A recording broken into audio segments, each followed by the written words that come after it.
think. And we're on. Hey, Team All Wilpers, right. everybody's athlete spotlight time. This is Matthew Welch, Maddie. What do you prefer? Maddie, which one do you prefer? Matt or Maddie typically. Yeah, I think my Facebook I put in it as Matthew a long time ago, and it just ended up being staying You are there. So formal on Facebook. Yes, you're formal with Matthew, and but man, everybody knows your name because you are probably the top contributor in our Team Wilpers cycling group, and so it's kind of long overdue that you and I had a talk. And actually, the purpose is to put the spotlight on you a little bit and thank you for your contributions and your hard work and training and everything, but just so that we can all get to know you. So, uh, yeah, why don't you take it away and give us a quick introduction, please? so I mean, I guess I'll just start with biking. I'm a longtime cyclist. Kind of more in the scene kid route.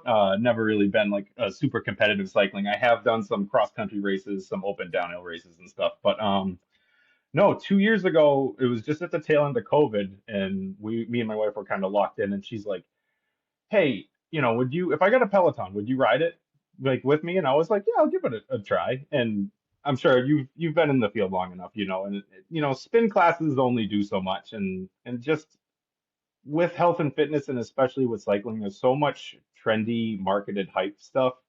It's hard to know what's good and what's bad. And I was absolutely blown away by Peloton and their format and everything when I jumped on. And I expected something to be kind of spinny and poppy and fun. I was like, yeah, I'll try it and use it. And I got sucked into Power Zone and was absolutely blown away by it.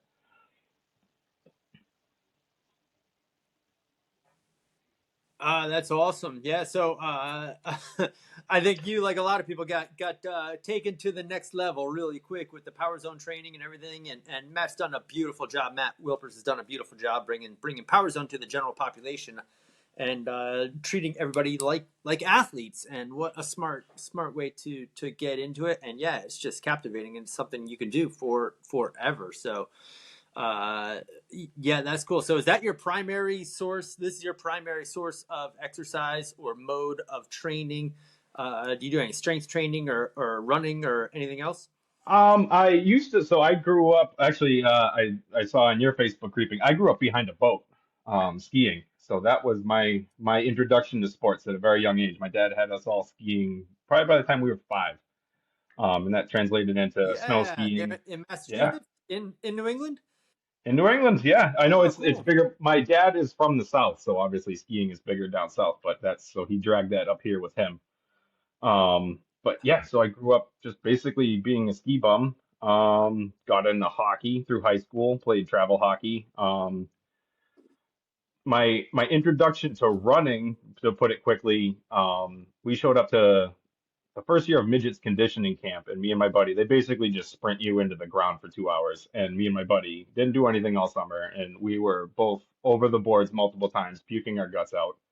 And our A coach was like, "Hey, you guys got to Oh do no. something. You got to do something in the off season." So I started running track, and I actually fell in love with it. So I did all the short sprints in high school. I did the shot put and the hammer throw, and so that was, yeah, that was fun. And that's that. As I got older, I started running, but probably around 1998. So I was a junior, a sophomore. I think I was a sophomore. Uh-huh. I bought my first mountain bike. It was a 1998 Gary Fisher Marlin, and I started just bebopping around any kind of woods single track, double track I could find, and I just, yeah, I fell in love. I knew that was for me, and yeah, been riding ever since. So. That's about when I started. Maybe 2099, 2000 is about when I started getting into it as well. So yeah, 30 years old and bought my first bike as a grown up and ready to get after it. Actually, I had the bike for a while, but I think I had my first competition in 99 or 2000. So yeah, mountain biking cross country is just it got me. I was Yeah, ready. cross country and trail, it's just there's nothing like it, especially in New England. It's just it's has an atmosphere all to itself. Rocky, Rudy, technical. Not only Hmm. is it fun to get through the woods, but can you make it through without getting hurt? Right. Or the big thing is Oh, well, no that's cool. dab. And yeah, so we grew up water skiing here as well too. So my family always had a lake house generations back, and so I've had had water skiing here in Vermont for my whole life as well, so very similar. And yeah, still to this day, my kids go skiing. We live 20 minutes from where my family's house is, and Nice. That's awesome. on a lake. And yeah, just pulled the ski boat today. Just put it in the garage for to get it winterized and everything. So fall is here, and time to get out the snow skis A, and get ready for the change of seasons. a true disciple. That's how we used to run it. April to October. We'd go long suits That's in April yeah. and October. Yeah.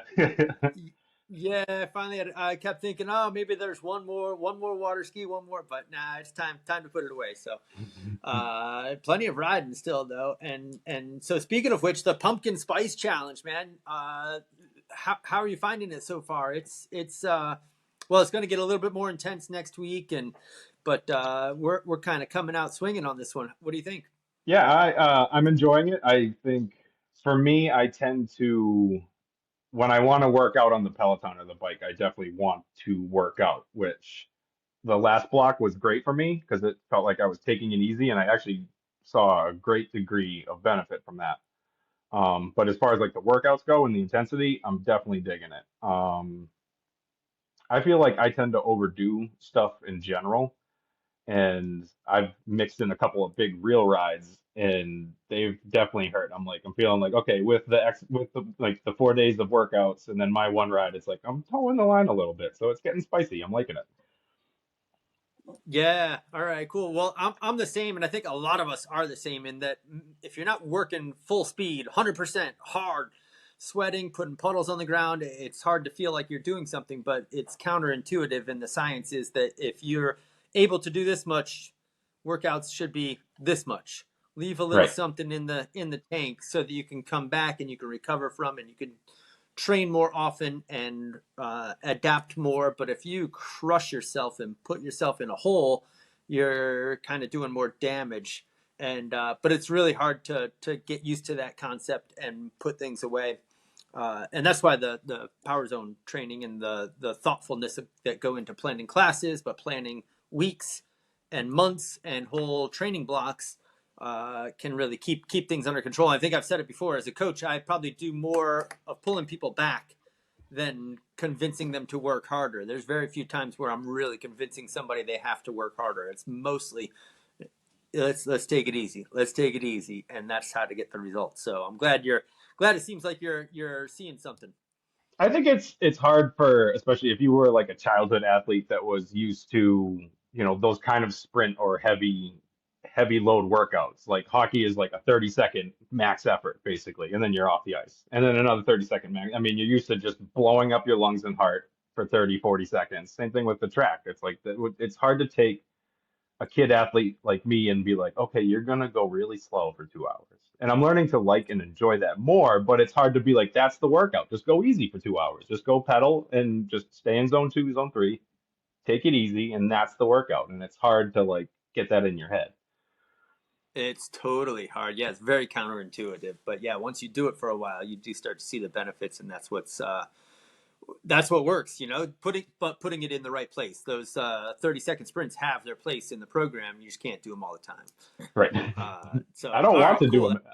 That's awesome. What do you want to get out of this? I mean, you've talked to me about some goals, some races. So like next year, next 5 years, you have some things you want to accomplish on the bike.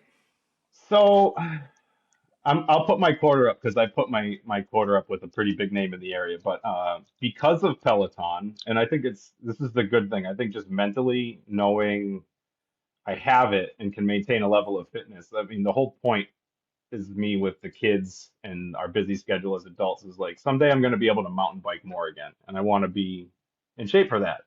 And there's like this, and there's like a fitness level where everything just flows, where you're strong enough, you have enough cardiovascular fitness where you can ride at the level you want, and it's just fun and flowy. You're not suffering.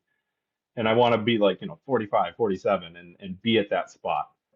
But having the Peloton, being able to like just mentally have have it there and know no matter what, I can at least maintain what I have. But I started kind of doing some crazy things. And the past 2 years, because of Peloton, I was doing the 88-48 challenge, which is you climb an Everest worth of feet in a month and you get a free jersey. That's kind of my jam. It's like if you give me a ridiculous task for a free shirt, I'm in. Um, so Makes sense. I would do it. so last season's was I finished it with I felt comfortable doing it. It felt good, like across the month. And even in time, crunch with time, and my wife was super supportive of letting me get rides in. But then I'm like, okay, what's the next step? If this is easy and I know I got it, you're looking for the next thing. And I'm like, you know what? I'm just gonna try to go for an Everest, a singular Everest next year. Yeah. All right. A singular. So in one shot. One shot Whoa. And that'll be an outside thing, like on a hill going up and down, or on inside of a building. Wachusett.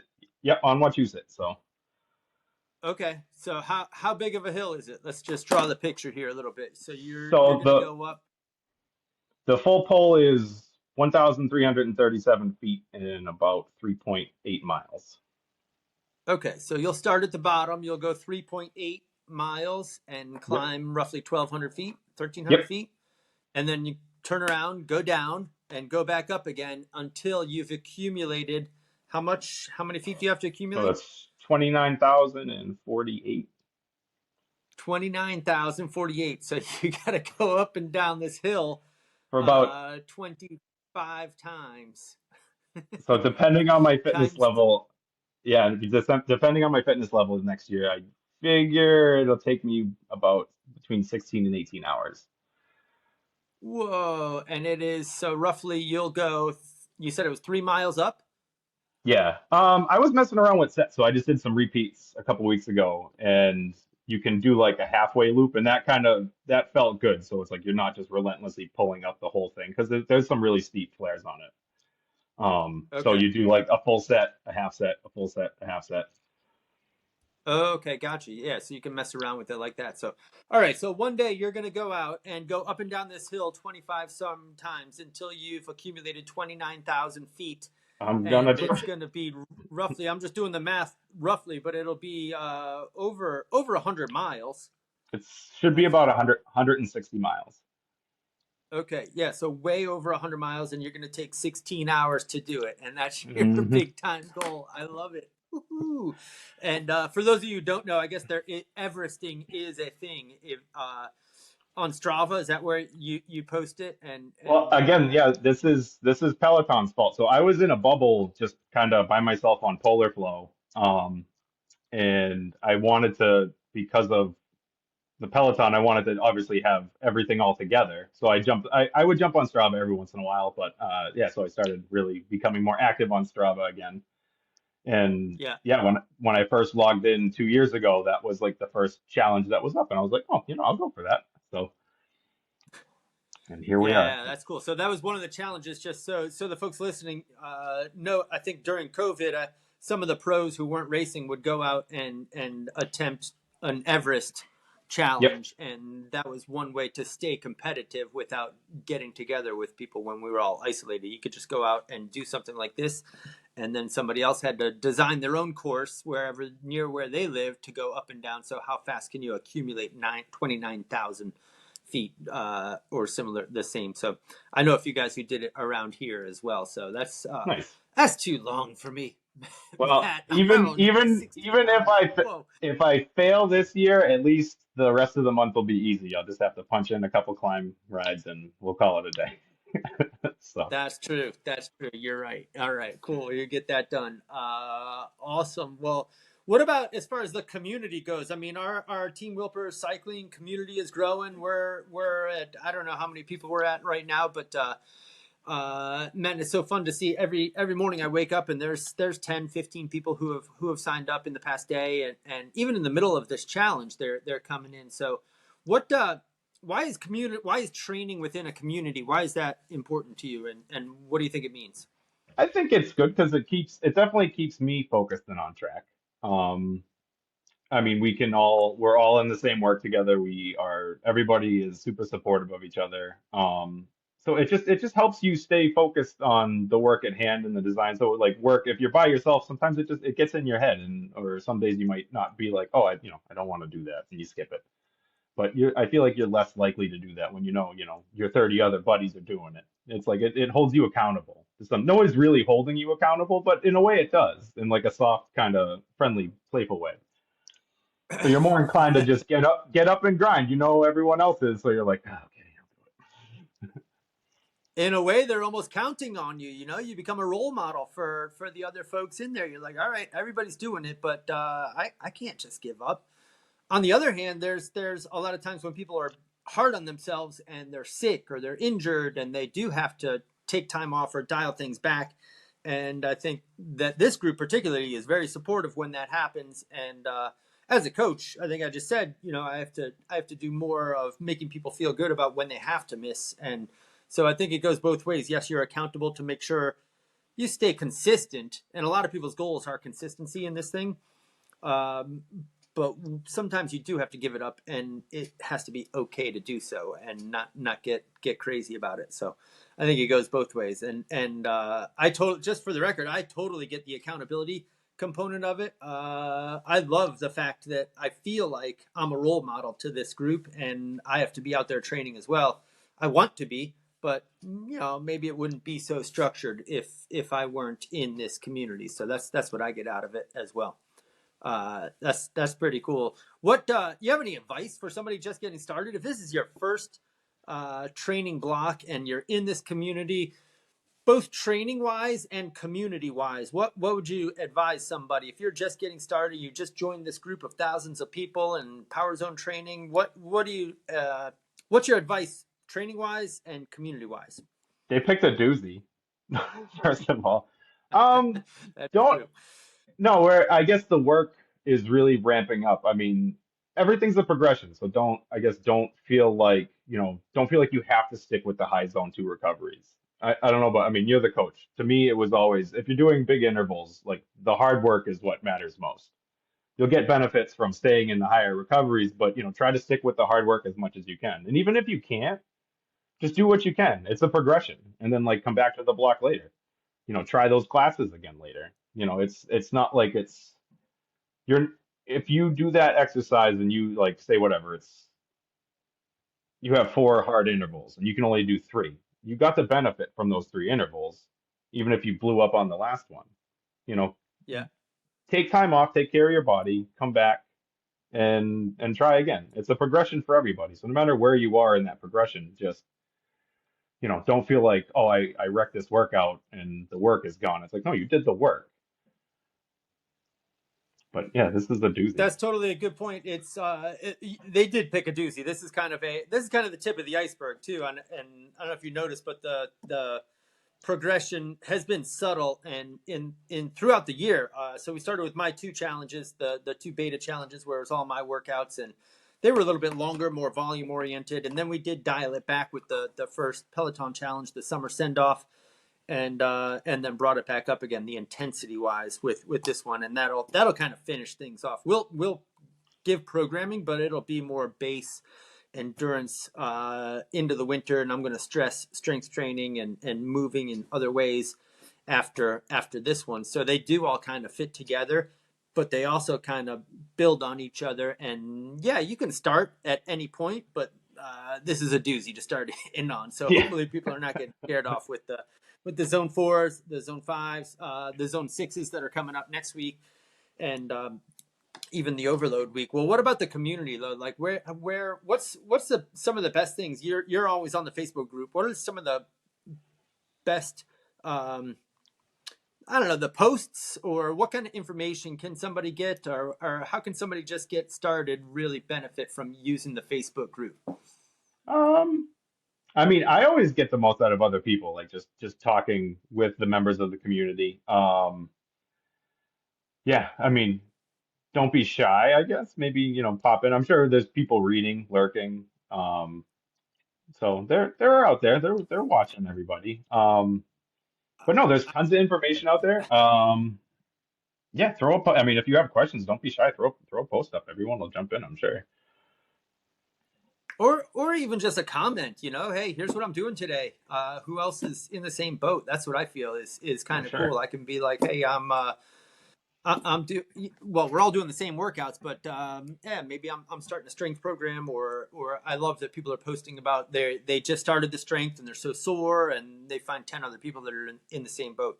So I'll just throw it out there. I'm totally a lurker. I'm not used to this big group community, personal trainer for however many years. I'm one on one, I'm used to working one on one, and this big group thing is new to me, but I find it really fascinating and fun to have all these different people who are out there going through the same thing. So that's a lot of fun. I think it's hard. I mean, uh I'm sure people could throw ideas out. I feel like just cycling is hard in the fact that there's no real benchmark event, right?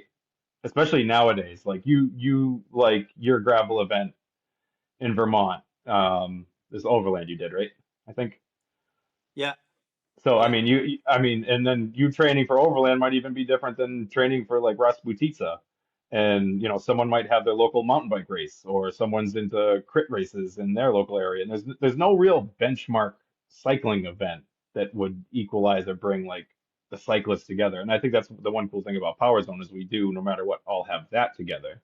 So I think I don't know if people would be shy about poking in like, oh, hey, I'm doing this event. Because it's kind of a big deal to like have the community as big and as serious it is to kind of put your quarter up in that arena. So I get where that's intimidating, but I think people could maybe do that more and be like, hey, I'm training for this. I want to do this. What can I do? How can you guys help me? I think the community would jump well, in with that. you're kind of touching on a subject that we the coaches have been talking about already, and like, how do we bring everybody together? And with cycling, it's kind of hard. I think the runners on the run side, Coach John Ferry's got all the runners, and they can go to a marathon, and a dozen or half dozen or 50 in New York. I think they're expecting 100 people to gather at the New York City Marathon um, next month, and compete and get together in the school. But for cycling, I think it's a little different because you have to travel with your bike, and and you're right. There's no one main event like a marathon that most people train for. The Grand Fondo, maybe it tries to be that event, but I'm not sure that's the same. Maybe. Uh, Pelafondo seemed to work out. Pelafondo, my friend Landon over there at Pelafondo did pretty well, kind of bringing a community of cyclists together in one event. Did you ever do a Pelafondo? I have not, so I'm actually interested in doing one, but the real bike has kind of kept me from some of the Peloton events. Well, so that's where I'm going with this, and I haven't mentioned it, but I guess it's okay to just talk. It's just two guys talking about stuff. Nobody's listening. Nope. Coach Jason, my friend Coach Jason, who's also with Team Wilpers, and I were talking about next year doing two virtual events, and that inviting everybody to do a metric century on a specific day and tailor the training towards those two events. So kind of bookend the season. And you're in Massachusetts and I'm in Vermont. Yeah, we could get together if we wanted to, and I could put out, all right, this ride's happening here, or you could put out that this ride's happening here, and maybe 3 or 4 people get together and do it in local regional places. Or you go out and do it solo and you design your own course. So we have a day though, similar to Pelafondo, but kind of pushing people to get outside if they're able to. Certainly welcome to do it inside, but 2 days a year where we have a specific date, a Team Wilpers metric century, a 62-mile ride. And that's something to train for and community building. So that's kind of what we were thinking of. We haven't worked out all the details, but what do you think of I'd be that? on I'd be on board with that 100%. Yeah. All right, we've got three, me, you, and Jason. We're doing it. All right. Well, let's see how All many right. people Well, we what else? we can let's see how many people we can drag into the Vermont 50. I already have one willing participant. I ran into two guys on a mountain bike trail that I know from Strava just a couple weeks ago who had just done it. And apparently you have to sit there on the computer ready to sign up. Right when registration opens up, you have to be ready to register right then and there. And this one, people don't really, spots don't open up. Hmm. So it sells out. It's like a Bruce Springsteen concert. Okay. If I just dated myself on that reference, but I am a huge yeah. Bruce Springsteen fan, actually. So my father Yeah. got me into Bruce. He's a Bruce guy. So Oh, sweet. Sweet. Well, what about one last kind of question I think we can all relate to is what obstacles, what gets in the way for you as you're Uh, training, you've got your structure and everything. What gets in the way? Time, family. I mean, it's easy. Me and my wife are super supportive of always trying to make. I mean, we both are better if we're exercising regularly. So we both very much try to make time for each other and coordinate with each other how to give each other that time to do it. But it's still it can be hard. I mean, we both of us work. She's going to school for her master's. And then we have a lot of kids that are in sports. So some days we are literally ping ponging all over the place. And oddly enough, I have ball sport kids, which is very surprising to me. But needless to say, they're ball sports kids. So yeah, we're all over the place sometimes. So yeah, that's the biggest thing is So it's just hard. How do you get it done? time. Like if you have to be somewhere and you have to drive your kids around and work, and how do you get up early and get your ride done, or how does it work? How does it happen? That's the tough thing. I mean, I'm a creature of habit. I like to be consistent with time, but that's one of the things I got used to. It's like if I know in the afternoon I'm not going to be able to do it, or it's going to be late, I'll try to get up early and ride. It might be, trying to sneak out of work a little early and come home before everyone else gets home and ready. And even usually you can find that 45 minutes. And some days it's, yeah, I'm riding at 8:30 at night. And it's just, yeah, just get it done however you can. Just the way it is. I always find it hard. Like if I'm trying to sneak it in, but I'm thinking ahead of time, so I don't want to show up on the bike starving, hungry. That's my worst fear. Is I can't start a workout super hungry. No. I need to eat 2 hours beforehand, so it's even more organization than that. Luckily, I am less busy than ever before. With I used to be running around in person personal training, and yeah, kids were younger, and just yeah, it's crazy. But luckily, I guess I worked it into my own work schedule. That's why I became a coach, really, so I could justify getting up and training with a team of people. At least I was getting paid for it. But we all can't do that. So yeah, I'm just curious how everybody gets it done, and I think we all can relate to the same family commitments, work commitments, and getting it done around those things, or as a habit, as a routine. I always say it's got to be like brushing your teeth. You just do it. It just happens. Well, I think that's the thing with the community. And I mean, me personally, like I was when I first got to Peloton, like you see all the different areas and communities pop up. And not to rag on the other group, it seems a little gimmicky, a little poppy. It's really kind of not my jam. Where I'm glad I found you guys because it's a little more meat and potatoes. It's like less, you know, pomp and circumstance, a little more business. And the community themselves, it's hard to see, like especially those days where you're stretched thin and you're tired. When you've seen everyone crushing their workouts, it's hard to come home and be like, you're accountable. You're like, all right, I gotta do it. Even on a day where you might be like, okay, I'm tired. I've been going at it for, 14 hours straight. I'm done. I'm just going to bed. I'm going to take a shower. I'm going to hit the hay. Yeah, But no, you're like, no, I'm jumping on the bike. Everyone else is doing it. I'm doing it too. totally. Well, that's cool. Hey Matt, what questions do you have for me? Stump the coach. Go ahead. You can stump me. Um, No, don't I ask can, me. no, I can't, no, I can't stump you. No, the zone six was a big, I'm glad when I first joined the group, you answered that question. That was a good question about why we spend so much time in zone six or why we should train zone six when out on the bike in the real world, it's basically I I know for me, once I go over the line, there's no coming back. Once I'm red lined over into Right. anaerobic too long, you're blown up. It's done. You're gone. You're toasted. Um, so yeah, that was the big question. Why are we training in zone six so much? And your answer to that And made a lot of sense. yeah, nice. And just to reflect a little bit, you thought that zone 5 was useful and zone 7 was useful. Why do a middle of the road where zone 6 is really a 30-second to maximum 2-minute Yep. max intensity? And why do that? And I believe I kind of went off the top of my head in a briefing saying that you train one zone so that it's harder to get to the next one, so that you're not in zone 7, that 8 second all out stored ATP, CP, whatever's right in the immediate vicinity, which goes quickly once you get into that energy system. You get there at a higher intensity, and so on. So you train zone 5 so you don't get to zone 6 until a higher intensity. You train zone 4 so that you don't get to zone 5 intensity. And I think that's kind of how I laid it out. And I think that seems to make sense for a lot of people. So cool. I'm glad that makes sense. And you're down with training zone 6 because there's plenty of it coming. Well, I love 5 and 6. I love doing it. It's just practically on the bike. It's like, why am I doing this? Yeah, awesome. Well, that's cool, man. We covered our backgrounds, skiing. I love it, man. If you do come up here and we ride bikes together, we'll have to get water skiing, and yeah, that'll be fun.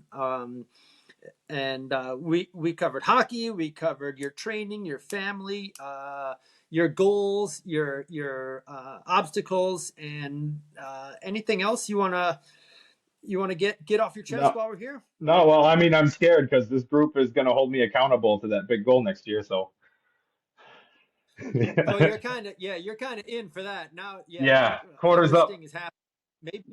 Maybe you call on your team here to get some folks to do it with you. That's yeah. Maybe we could Nick. We'll rope Nick in. He likes climbing the mountain. Maybe he'll at least come out for a couple I, sets.